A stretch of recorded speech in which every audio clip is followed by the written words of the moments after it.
The Environmental Justice Network is a campaigner-to-campaigner support group facilitated by the Environmental Rights Centre for Scotland. ERCS is an environmental law charity that supports individuals, groups and organisations to understand and exercise their rights in environmental law and runs a free legal advice service. The Environmental Justice Network is a space for us to share our experiences and knowledge of trying to get justice for environmental issues affecting our communities. And our experiences have been alarmingly similar. It's an absolute tragedy to see what's happening to our country and how we're just losing these beautiful, life-giving, colourful, biodiverse habitats. And they have so little protection. So we set up this campaign group in 2020 and have been campaigning and agitating for additional protections for ancient and native woodland in Scotland.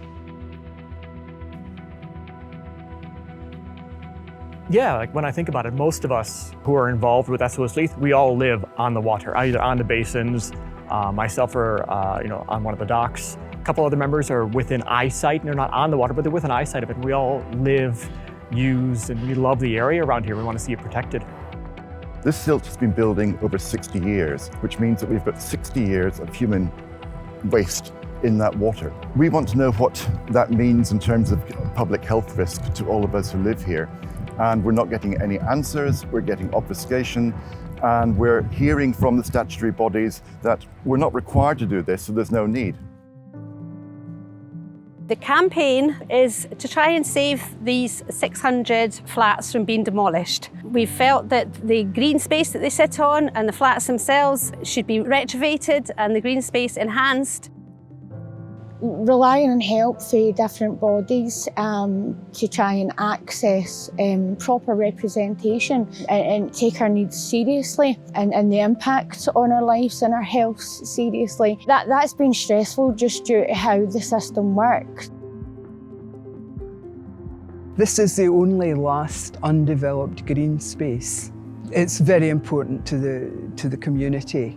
Aberdeen City Council are very close to the developers. In fact, in the business plan, they say that they're a business partner of the developers. And the final irony is Aberdeen City Council is the judge and jury in the planning system. So it just doesn't seem fair. We even had, for example, a response to another Freedom of Information request where one of the civil servants in the council said, we actually don't need to test for anything here because nobody's swimming in the water and nobody's extracting the water for drinking. So we don't need to do anything. What does that mean? What does that say about how the government is looking after the community in this and many other areas? We tried in a number of different ways to engage with our MSPs and with government agencies, but the legal landscape and the enforcement landscape is just an absolute quagmire. It is so complicated. I've had to support many tenants in the flats who were being moved and seeing how they were treated. And it just became more and more apparent that this is a unified decision that's done behind closed doors and everyone else will suffer and be disrupted and affected. I used to be part of Aberdeenshire Environmental Forum, and we took action against the council for their failure to clean the streets. It is important because it has an impact on general health and well-being in communities.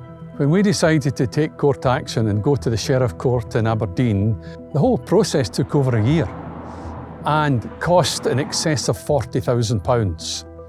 The issue being, in Scots law, that a voluntary body can't take a court action like that. It has to be the name of an individual, and I was then personally liable for any outcome.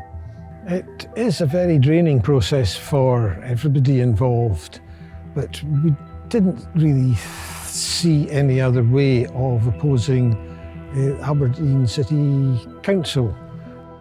So I decided to take Glasgow City Council to court to fight the danger to health, local environment and houses in my community that I stand a lot for. I think it's important that we realise we don't have to take what's given to us like this, that we've got a right to fight and we've got a need to fight. Scotland is beautiful and its greenery and what it can offer, and opportunities to retrofit are being ignored, and I think it's really important to stand up for your rights and start to fight to make a difference and leave a legacy. Our voice is small. In joining the Voices of Justice network, it let us understand that other campaigns had the very same issues that we have, which is basically a lack of environmental governance and a lack of access to justice to get our problems addressed. This isn't about one small park in a poor area of Aberdeen. This is what's happening all over Scotland. We would have stopped if it hadn't been for ERCS and the network. Really, they gave us the confidence and the support and the information and experience that we needed to keep carrying on. It's crystal clear that Scotland has a systemic problem with access to environmental justice. If you are a decision maker, an elected representative, a civil servant, an environmental regulator, anyone who has a duty or wants to join us in pushing for improved environmental regulations and enforcement in Scotland, listen to us.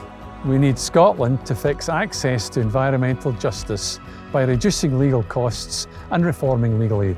We need a dedicated Scottish Environmental Court with the expertise to take on environmental cases and hold public bodies and polluters to account.